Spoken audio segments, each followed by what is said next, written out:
Acontecimentos estranhos. Eu sempre gostei de assistir filmes e vídeos de terror. Digamos que eu não sou nem corajosa demais e nem medrosa demais. Que eu me lembre, nunca tinha acontecido nada de estranho comigo na minha infância, até 2018. A primeira coisa aconteceu em um domingo daquele ano. Minha família costuma ir ao sítio aos domingos, e meu irmão dorme com minha avó, e eu fiquei sozinha em casa dormindo, mas acordei com sons de passos no canto do meu quarto. O estranho é que os passos não saíam do lugar, como se alguém estivesse andando mais parado. E os sons eram tipo quando você está andando de Havaianas, sabe? Eu estava paralisada de medo e o barulho permaneceu por aproximadamente 1 hora e eu não ousei mexer um músculo sequer. Agora irei falar sobre alguns detalhes que ajudarão a compreender os outros eventos que ocorreram no ano de 2020. Meu quarto é o último cômodo da casa, ficando ao lado do banheiro e do muro, que é vista da minha janela, e eu sempre durmo com o ventilador travado em minha direção.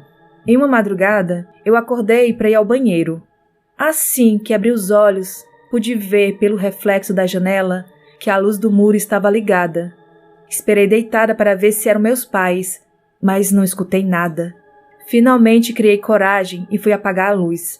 Ainda estranhando porque o interruptor dela é muito ruim e para ligá-la é preciso bater forte algumas vezes. E se algum deles a tivesse ligado, eu teria acordado com o som.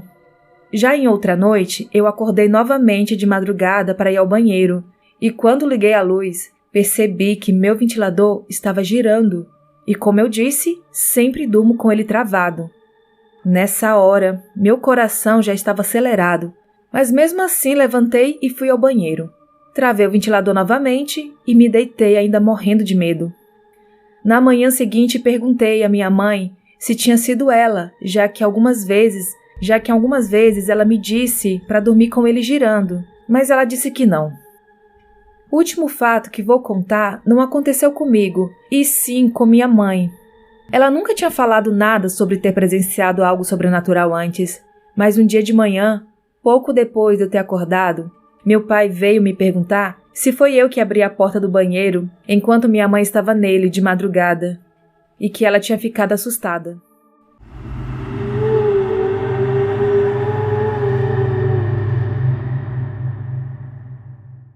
Aparições na casa da minha avó. Não sei ao certo a data deste relato, pois aconteceu há muitos anos. Eu devia ter uns 5 anos de idade na época.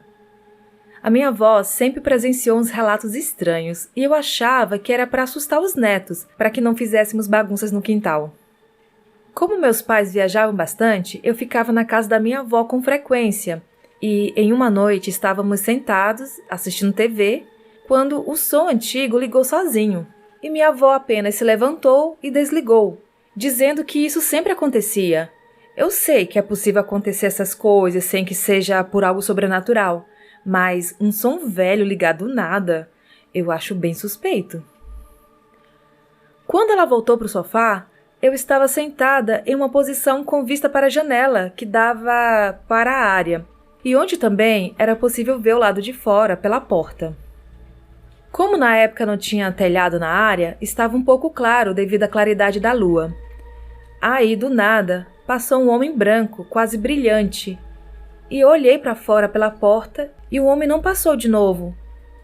Nesse momento eu me assustei. Daí então comecei a achar que poderia ser meu bisavô que morava na casa ao fundo. Não sei por que achei que fosse ele, já que o que eu vi era praticamente algo brilhante. Sentei-me ao lado da minha avó. Ela falou que eu não tinha com que me preocupar. Minha avó sempre acreditou muito em todas essas coisas e, para completar o caso acima, houve a aparição da minha tia na casa da minha avó. Nessa história que irei contar agora, eu já tinha uns 10 anos. Em mais uma noite na casa dela, eu voltava do banheiro quando vi a luz da geladeira acesa. Fui conferir e a porta estava aberta. Mas não havia sido eu e a minha avó ainda não havia chegado. Daí imaginei que tinha sido meu bisavô. Quando a minha avó chegou, contei para ela da geladeira e ela disse que era minha tia que abria. Porém, minha tia havia morrido uns 4 anos antes disso tudo acontecer. Na mesma noite, enquanto estávamos assistindo TV na sala, Eu estava exatamente no mesmo sofá do caso anterior.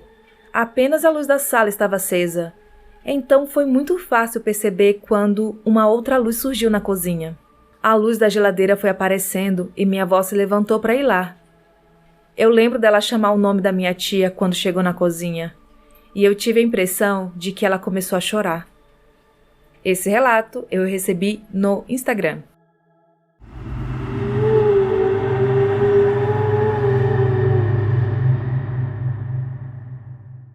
O Capa Preta.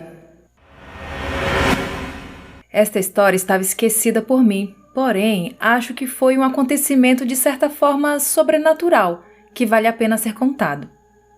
Na rua transversal à rua em que eu morava antes de me mudar para o novo apartamento onde estou agora, havia uma casa onde eram realizadas cirurgias e consultas espirituais com um médium que dizia incorporar uma entidade chamada Capa Preta. Bem, a pessoa entrava, fazia cirurgia espiritual e depois eram receitados vários tipos de ervas para continuar o tratamento. Comecei a desconfiar, pois um saquinho com determinada erva custava 5 vezes mais do que numa farmácia de produtos naturais. Minha esposa marcou uma consulta espiritual com esse médium. Em certo momento, ela falou sobre mim e minha saúde e, para o espanto dela, ele fez alguns comentários e disse que naquele momento eu estava fazendo consulta para ver o problema com meu nariz, pois eu tinha dificuldade para respirar devido a um inchaço nas adenoides. E o curioso é que eu estava mesmo me consultando com o otorrino naquele momento e minha mulher não havia dito nada ao médium. A casa acabou fechando por conta da ganância do médium e da mulher que gerenciava o local. Eles ganharam muito dinheiro às custas das pessoas que iam até lá para se curar. Uma coisa curiosa tempos depois. E o meu saudoso cachorro, um salsicha muito esperto, começou a latir desesperadamente para a porta, coisa que ele nunca fazia, e não havia ninguém ali com ele. Depois de um tempo, o cachorro se acalmou. Depois de muito discutir a respeito, eu e a minha esposa chegamos à conclusão de que o Capa Preta foi até ela para se despedir. Não sabemos ao certo, mas tudo foi muito estranho. Esse relato foi enviado no e-mail pelo José Maurício.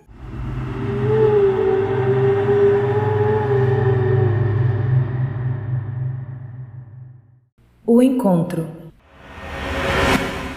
Hoje contarei mais uma experiência sobrenatural que me aconteceu recentemente, há cerca de 2 semanas, para ser mais exata. Só de me lembrar fico emocionada. Sempre acreditei na vida após a morte, e ter esse tipo de experiência faz com que eu afirme essas minhas convicções. Há alguns meses, mais precisamente no final do mês de agosto, um grande amigo meu partiu desse plano em decorrência de um problema de saúde. Ele era muito jovem e perdê-lo assim tão precocemente nos causa uma certa revolta. Até cair a ficha, a gente sempre acha injusto. Sigo meus dias com saudade de você, meu amigo. Um belo dia, eu estava indo levar meu filho na escola e na volta, como é de costume, passei na padaria para comprar pão.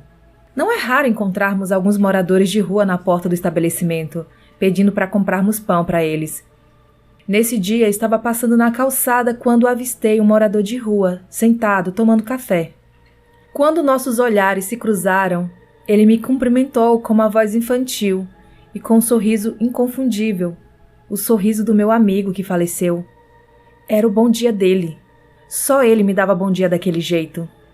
No momento em que tudo aconteceu, percebi o rosto desse morador de rua se iluminando, os olhos tomados de um brilho vivo, intenso, cristalino. Exatamente a cor dos olhos do meu amigo. Estava usando até mesmo o chapéu do jeito que ele gostava, o modelo que ele gostava de usar, muito parecido com o chapéu de sambista. Logo depois que eu lhe respondi, veio aquele sorriso de criança aprontando. O olhar era ele. Eu só fui me dar conta disso depois que saí da padaria. O morador de rua passou por mim e eu lhe dei um sorriso. Ele me olhou como se eu fosse invisível e foi embora. Essa não foi a primeira vez que tive experiências assim. Já aconteceram outras situações, mas o mais comum é eu sentir cheiro das pessoas próximas a mim que já morreram. E algumas vezes elas aparecem através de sonhos. A última vez que aconteceu, eu estava no apartamento da minha irmã ajudando a limpar. E de repente senti o cheiro da mãe da minha amiga, que faleceu há cerca de 10 anos. Para mim já tá ótimo assim, Não quero ver nada não, tá bom, espiritualidade? Esse relato recebi no e-mail, foi enviado pela Angélica Silva.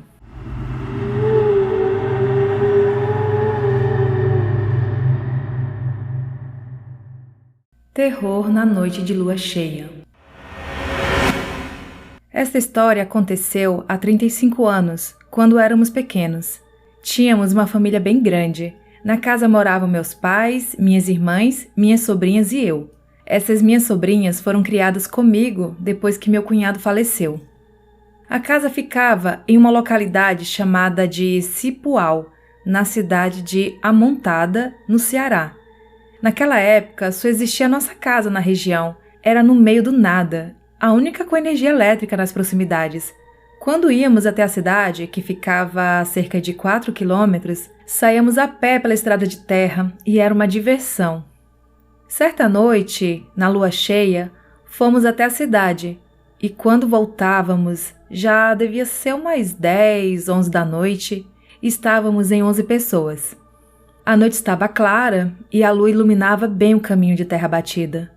Havia mato alto dos dois lados da estrada, porém víamos bem o desempenho da lua adiante. Íamos andando e brincando ao longo do caminho até que, bem ao longe, avistamos 2 focos de luz à beira da estrada. Naquela hora ficamos admirando, mas também apreensivos, pois sempre fazíamos esse caminho e nunca havíamos visto algo parecido. Continuamos andando e a luz foi ficando cada vez mais forte. Diminuímos os passos, ficando todos parados, enfileirados uns atrás dos outros, como numa fila indiana. Nosso primo tomou a nossa frente e, ao nos aproximarmos da luz, vimos de um lado da estrada algo como uma caixa grande retangular. Parecia um caixão. Havia também 2 velas acesas em cima dele. Percebemos também que havia 2 pessoas, uma de cada lado desse caixão, todas vestidas de preto, com um capuz que cobria todo o corpo e a cabeça. Passamos para o outro lado da estrada, com o coração saindo pela boca, e estávamos em pleno silêncio. Assim que passamos por aquela aparição, começamos a correr.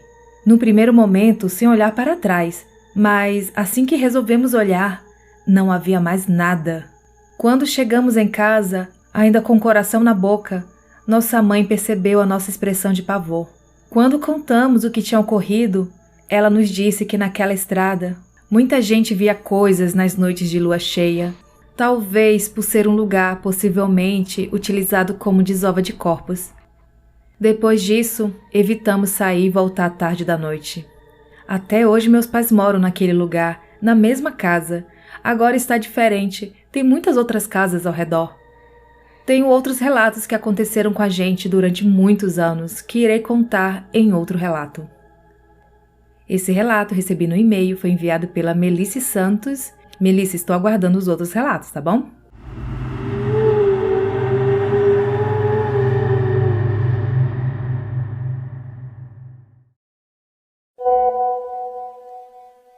Boa noite, gente.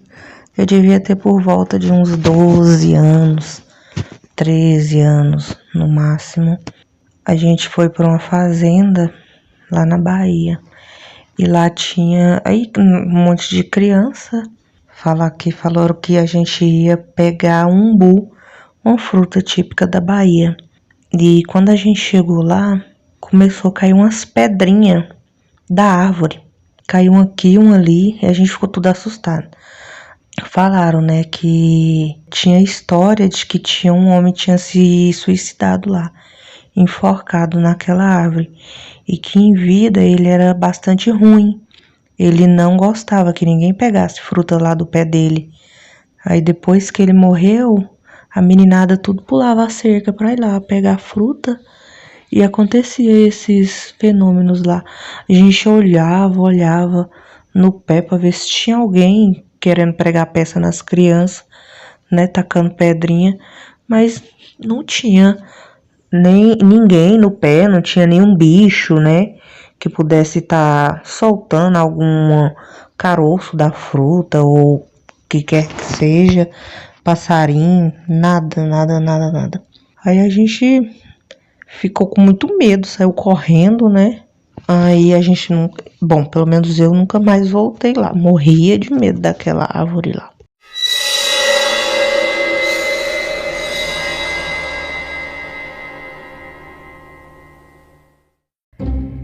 E estes foram os relatos de hoje. Tem alguma história sobrenatural para contar? Envie o seu relato para o e-mail assustadoramente@outlook.com ou pelo Telegram. Siga o Instagram assustadoramente_podcast. Ajude financeiramente o canal no site do Apoia-se ou através do Pix assustadoramente@outlook.com. Você também pode ajudar seguindo nossas redes sociais, espalhando a palavra e qualificando o podcast dando 5 estrelas. Entre para o grupo do Telegram e siga nosso canal no YouTube. Todos os links estão na descrição deste episódio. Até a próxima quarta!